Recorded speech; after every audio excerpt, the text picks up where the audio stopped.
Arquitetura gótica. A arquitetura gótica caracteriza-se principalmente pelo uso de ogivas, motivo pelo qual ficou conhecida também como estilo ogival. Experiências feitas por pedreiros levaram à construção de esqueletos de igrejas com pilastras, contrafortes, arcos e abóbadas nervuradas.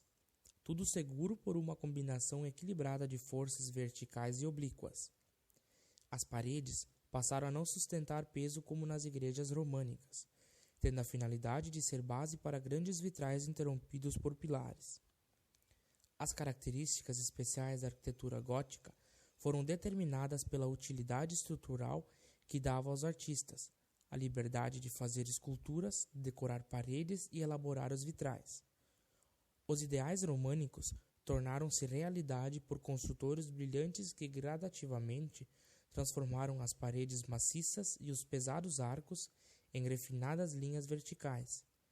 Se as igrejas românicas eram sólidas, presas à terra, as góticas passaram a ser leves e altas.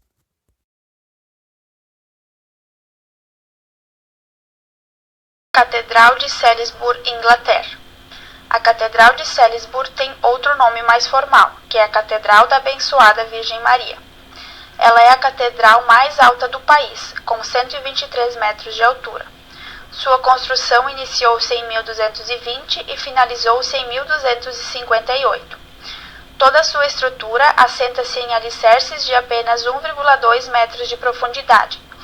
Como a construção foi feita apenas com um modelo de arquitetura, no caso o gótico, demorou apenas 38 anos para construí-la.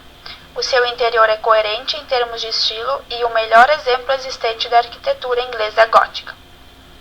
Ela tem 365 janelas isoladas, que equivalem ao número de dias num ano, e 8.760 pilares de mármore, que equivalem ao número de horas num ano. Ela foi construída com 60.000 toneladas de pedra de Schilmark e 10.000 toneladas de mármore de Purbeck. Mais de 420 toneladas de chumbo laminado cobrem os 16.000 metros quadrados do telhado. As torres e o pináculo, que é o seu ponto mais alto, como podemos ver nas imagens, foram construídos entre 1310 e 1333. Eles acrescentaram cerca de 6.500 toneladas ao edifício, causando abaixamento, problema de que a catedral sofre desde então.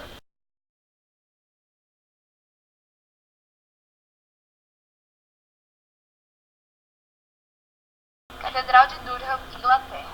Introdução. A catedral foi fundada em 1093 e apresenta como novidade em relação às anteriores o fato de ser totalmente abobadada em pedra, substituindo os tetos em madeira. A nave principal era coberta por abóbadas de berço ou canhão, que em alguns casos eram substituídas por cúpulas, e as naves laterais eram cobertas por abóbadas de aresta. A nave da catedral é dominada por enormes pilares esculpidos. Eles têm resistido durante quase 900 anos e são de 6,60 metros de altura. Cada um é esculpido com desenhos geométricos. As igrejas românicas seguem dois modelos. O menos utilizado, de planta centrada, em cruz grega, hexagonal, octogonal ou circular, de influência oriental, e o dominante, de tipo basilical, em cruz latina, com 3, 5 ou 7 naves. As naves da catedral são atravessadas por uma outra, o transepto, que podia ter apenas uma nave ou ser tripartido como o corpo da igreja, e que confere ao edifício a sua forma cruciforme.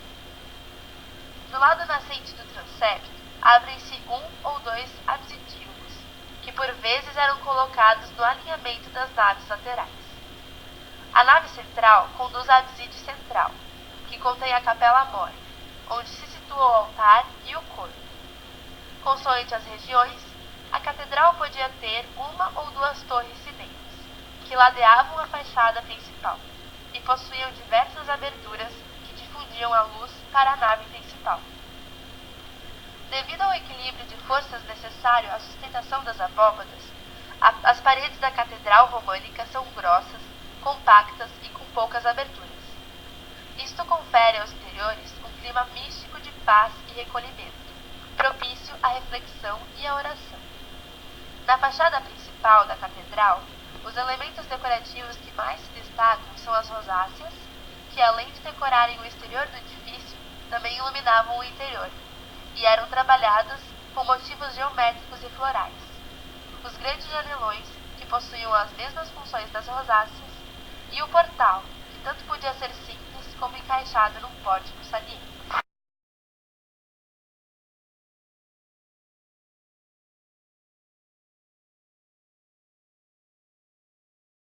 Igreja de São Lourenço, Milão. A construção original foi feita entre o fim do século IV e início do século V, e ainda tem-se muitas dúvidas a respeito de quem mandou construí-la. Alguns historiadores atribuem a sua construção ao imperador Valentiniano, 321 d.C., 375 d.C., ou Valentiniano II, 371 d.C., 392 d.C.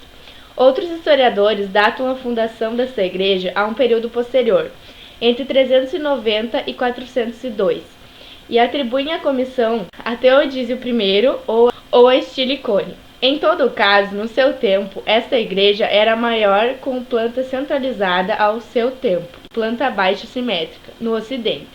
A dedicação do templo a São Lourenço é atribuída no ano de 590 d.C. A Igreja de São Lourenço mostra a enorme criatividade e capacidade de resposta dos arquitetos que foram forçados a se estabelecer nesta cidade, no momento em que era a capital do Ocidente e centro de primeira ordem da nova igreja.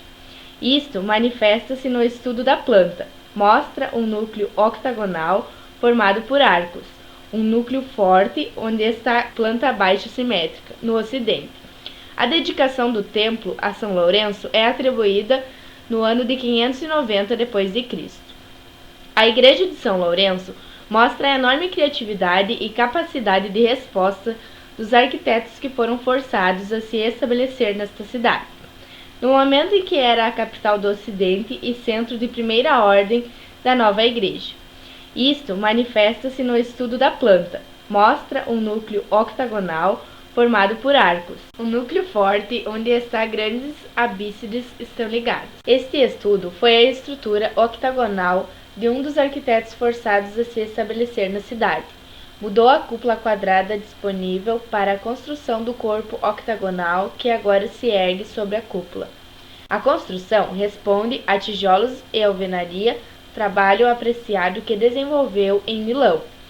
Como já é descrito nos pontos anteriores, era um edifício muito sóbrio, com grossas paredes de tijolos emparelhados, camadas finas de argamassa, de cal e bem executada. Estes foram reforçados e decorados por pilastras e arcos cegos.